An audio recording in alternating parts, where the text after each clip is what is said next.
You know something is wrong. You can't sit through dinner, you can't sleep, you're exhausted, you finally get a doctor's appointment, but RLS symptoms are hard to describe accurately. So, how can we make sure that doctors understand and can make a proper diagnosis?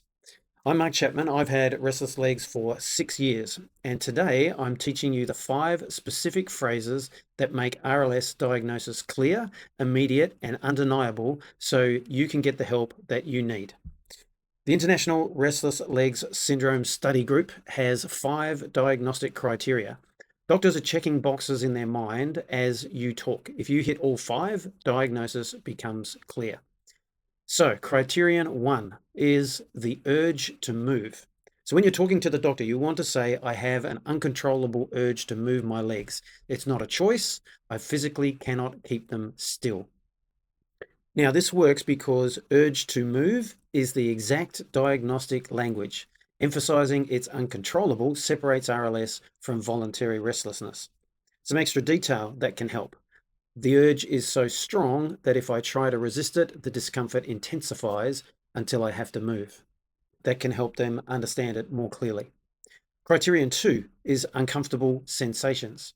So you might want to say this to your doctor: the urge to move comes with uncomfortable sensations deep inside my legs, like crawling, pulling, creeping, or tingling, or an electric or buzzing feeling. Use whichever those words match what you feel.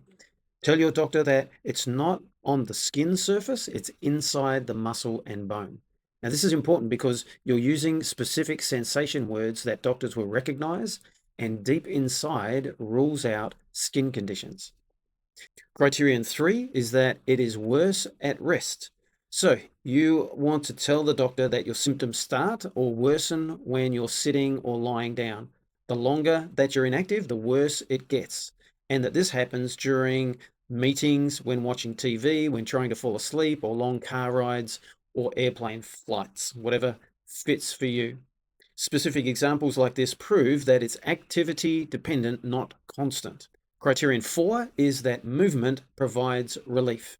You can tell them that walking, stretching, or moving my legs provides immediate relief, but only while I'm moving. The moment I stop, symptoms return.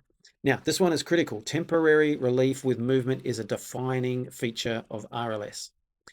Criterion 5 is that it's worse in the evening or at night. So you could say, my symptoms follow a pattern. They're minimal or absent in the morning, begin building in the afternoon, and peak between 8 p.m. and 3 a.m.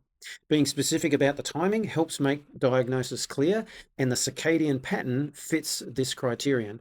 It separates RLS from conditions that are constant or random. Describing how it affects your quality of life is also important. So tell them if it takes you hours to get to sleep, if you have to get up and walk around to alleviate symptoms at 2 a.m., and how long has this been happening for? Tell them that you can't sit for a 2-hour movie, that you have to stand for work meetings, or you avoid social events. And then, after describing your symptoms, advocate for yourself. You can tell them, I've done some research. I think the symptoms point to restless legs syndrome. Can we investigate this? You can say, I also understand that iron levels, particularly ferritin and transferrin saturation, can have an impact. Can we get these checked? And when you start talking about treatments, tell them you are interested in understanding the newer treatment guidelines. These guidelines show that alpha 2 delta ligands, like gabapentin, are now recommended as first line treatment. If you don't know what this is, or this is a whole subject on its own, you can see in the description I've put a link to a video that explains it in detail.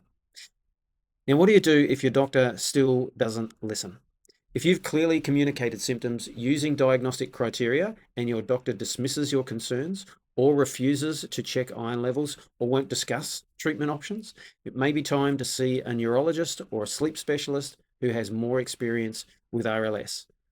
Your job in this is to communicate clearly using the language of diagnosis. Their job is to listen and provide appropriate care. If that's not happening, you have the right to seek a provider who will take your symptoms seriously. Now, an important disclaimer: I'm not a doctor.